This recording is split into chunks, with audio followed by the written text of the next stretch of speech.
Welcome to Mouthpiece Theater. I'm Chris Cillizza. And I'm Dana Milbank. Senate Majority Leader Harry Reid may want to take a lesson from Senator John Ensign, his fellow Nevadan, who has recently taken up residence in the great state of Sin. Sorry, forgive me, sorry, forgive me, sorry, forgive me. According to a new poll by the Las Vegas Review-Journal, Ensign's popularity has fallen since he admitted an affair with a staffer, but the Republican support at 39% is still ahead of the Democratic Reid at 34%. For Reid, the message here is obvious. If he wants to be re-elected next year, he needs to get himself a girlfriend. Sorry, Mrs. Reid, but it's for the good of the party. Ensign, meanwhile, has been spotted on C-SPAN's Book TV providing his summer reading list. The titles have taken on new significance since last week. The Great Upheaval, The Lone Survivor, The Longest Day. After last week, Ensign may choose to refer to The Longest Day, the book about D-Day, as the second longest day. I usually try to get my hands on and President Obama, attending the annual Radio and TV Correspondents' Dinner on Friday night, was treated to the screening of the new Jib Jab animated video, showing him as a superhero.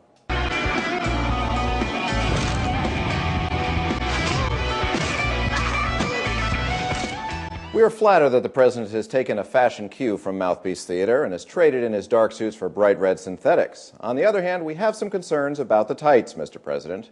Republicans in Congress are already calling Obama timid for his response to the protests in Iran, and it's hard to sound like a tough guy when you're wearing red spandex. In other campaign news, Democratic Congressman Charlie Melanson of Louisiana says he will challenge Republican Senator David Vitter in next year's election. Melanson, universally known as Charlie Boy, has distinguished himself by being married to a woman named Peachy. But for Vitter, who came to fame as a number in the D.C. Madam's Little Black Book, to face Charlie Boy and Peachy, he'll first have to get past his Republican primary opponent, porn star Stormy Daniels.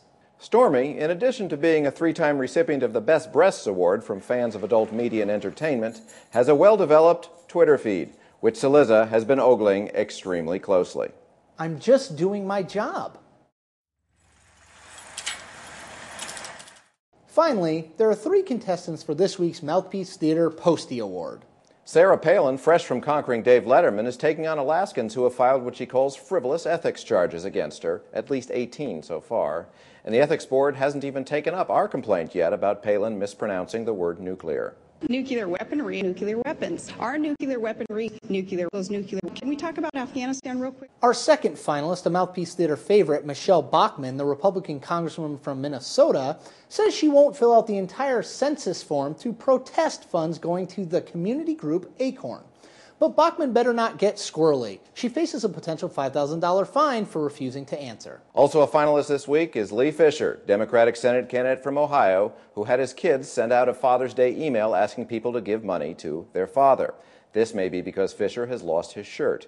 A video circulated on the web last week purported to show the lieutenant governor sitting bare-chested at his computer. And the Postie goes to Lee Fisher, because who in their right mind would allow himself to be filmed shirtless?